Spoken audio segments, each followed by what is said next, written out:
자, 이번에는 신용위험입니다. 우리나라 CDS 괜찮죠? 미국이 난리 나면 괜찮은 거예요. 그냥 우리나라는 상대적으로 불이 난 집에서 크게 이슈가 돼서 거기가 난리 나는 거예요. 스위스하고 지금 미국이 난린 거죠. 우리나라는 작년에 난리였죠. 그래서 그나마 상대적으로 괜찮은 상태고, CDS 보시면은 급등, 독일 급등, 그 다음에 오스트레일리아 급등, 그 다음에 벨기에도 뭐 한 달보다는 많이 올른 그런 모양새라고 보시면 됩니다. 자, 중국도 78까지 올라와 있죠.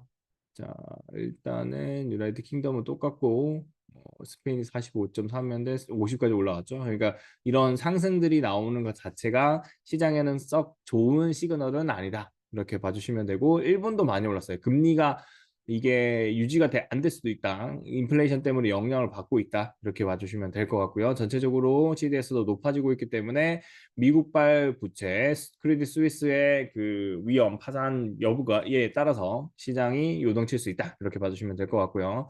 그다음에 제2금융권입니다. 똑같이 이 금리 은행은 사라질 때까지 계속 볼 겁니다. 아마 다음 달 그걸로 나눌 거고요. 이거는 이때 금리가 계속 말씀드리지만 5.26인데 지금 5.46. 그래서 얘가 내려오면 그나마 조금씩 나아진다라고 보시면 되고 그러면 부동산 경기도 조금 풀리겠지만 폭탄이 한번 빵 터질 수 있는 거지. 이번에 SV뱅크가 파산할 줄 아무도 몰랐잖아요. 파산되고 난 다음에 안 거지. 그러니까 그런 것처럼 이거에 올해부터 한 2, 3년간 있어가지고 박스권 안에서 계속 맴맴맴맴 돌 가능성이 있다. 보시면서 대응해 주시면 됩니다. 자, 요금 인상 보는데 한전은 좀비 기업 초읽기. 이거는 방어가 안 돼요. 그래서 지금 구조를 바꿔야 돼. 구조를 바꿔야 되는데 이거를 칼자루로 누가 칠지 모르겠어요. 질 생각이 별로 없는 것 같습니다. 그 다음에 배드뱅크에 대한 설립지원법이 발의는 되는데 파산을 하더라도 예금을 보호하자 그쪽으로 간다는 겁니다. 뱅크런이 나오면 이제 완전 구도랑 그런 것들을 그냥 대응이 안 되기 때문입니다. 그 다음에 요거 이 부분도 있고요. 그 다음에 제2금융권 하는데 이상징후 없다까지는 나왔는데 이 금액이 커지고 있죠. 이 위험 노출에 이게 200조까지 이제 됐습니다. 그러니까 이 부분들이 시장을 요동치게 할 수 있고 SV랑 CS가 끝나고 나서 얘가 안정적으로 들었었을 때 얘가 터질 수 있다고 꼭 생각하시면서 시장 대응하셔야 됩니다. 그런다고 해서 주가가 폭락하느냐? 꼭 그렇지는 않을 건데 오히려 현금을 가졌을 때는 매수 기회가 될 수도 있고 경매 물건들도 튀어나올 수 있다. 그렇게 시장 보시면 되고요.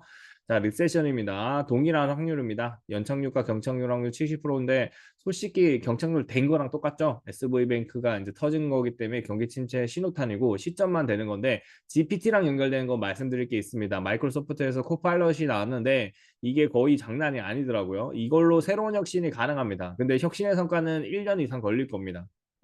상용화 되는데 책들이 나와서 절찬리 팔리긴 하지만 우리의 삶에 파고드는 거는 이게 나올 거고 이게 또 뭘 만들 것 같냐면 시럽을 만들 것 같아요. 그래서 구조망 이런 욕 많이 하잖아요. 그냥 식충이다 뭐 그다음에 그런 게 사실상 식충이 맞고요. 이 부분에 대해서는 계속 관심 있게 보셔야 됩니다.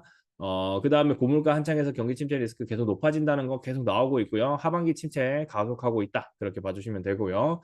금리 인상과 양적 긴축입니다. 금리는 동일하고 다음 주에 결정 나죠. 금리가 못 올라가고 동결되면 긍정적이긴 하지만 인플레는 못 잡았죠. 그러니까 힘들 겁니다. 만약에 금리가 0.25라도 올라가면 시장은 급락이 나올 겁니다.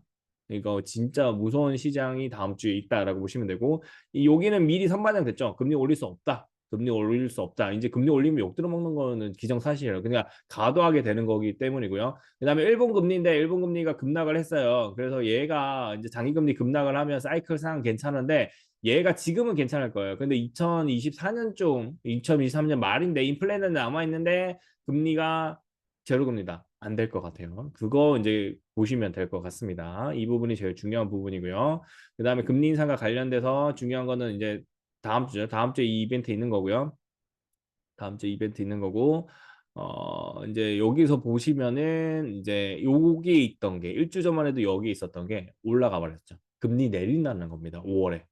금리를 내린다는 겁니다. 지금 은행 파산하고 있는데 너네 금리 올리면 안 돼라는 시그널이 나왔어요. CPI 이게 이제 문제인 건데 이제 제가 봤을 때는 정상 궤도로 왔고 여기서 이제 고난의 2년이 필요한 것 같은 박스권이 2년이 나올 것 같고 이 박스권 2년 안에서 순환매는 일어날 겁니다. 올라갈 종목 올라가고 금리가 이제 내려오는 시점이 제대로 나오면 쭉쭉 올라가는 지금 워린 버핏이 움직이는 것 자체는 금리를 낮추기 힘들어진다. 그렇게 봐주시면 될 것 같습니다. 그다음에 실적이에요. 실적인데 여기 있는 실적들 에너지 부분 더 안 좋아지고 있는데 전체적으로 변한 건 없어요. 단 이게 뭐냐면 파산이 없을 때, 추가 파산이 없고 잘 막을 때. 근데 추가 파산이 나올 것 같습니다. 5월에서 7월 사이에 워린 버핏의 손길에서 벗어나는 은행들은 부실했던 은행들은 난리 날 겁니다. 지금 20개의 비행기가 워린 버핏한테 가고 있다고 합니다. 그래서 거기서 이제 고른 거겠죠. 그 외의 기업들은 거의 파산으로 갈 수 있다라고 보시면 될 것 같고요.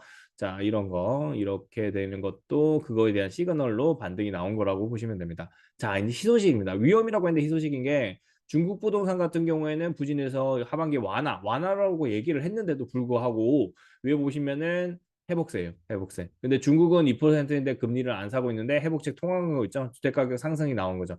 중국의 주택가격이 상승하면 우리나라도 버팁니다. 그렇게 보시면 되고 우리나라의 저축은행급이 하나 꽁꽁 무너지면 그때부터 우리나라도 다시 경매물건 또 튀어나온다. 그렇게 보시면 되고요. 은행 무대책 안도의 상승이고요. 그다음에 은행은 부정적으로 전망 유지하고 있는데 금리를 또 낮춰 금리가 아니까 지준율이죠. 뱅크런 전에 뭐냐면 그러니까 내가 10 정도를 가지고 100을 대출해줘 했는데 얘를 이제 9만 가져도 100 대출해주게 해줄게 그렇게 하는 거예요. 지준율 인하 한다는 게 그렇게 하고 있다는 겁니다. 뱅크런 나오기 전에. 그래서 이런 부분들이 돈을 풀 수 있는 여력이고 이거에 대해서 꽉 잡아놨는데 중국 혼자만 했을 때는 힘들었는데 미국도 같이 터졌잖아요. 그러면은 이제 쌍코피 터졌기 때문에 둘 다 금리 인상하기가 힘들어집니다. 그러면 한 나라 남았어요. 한 나라. 아직까지 금리 인상 안 한 나라.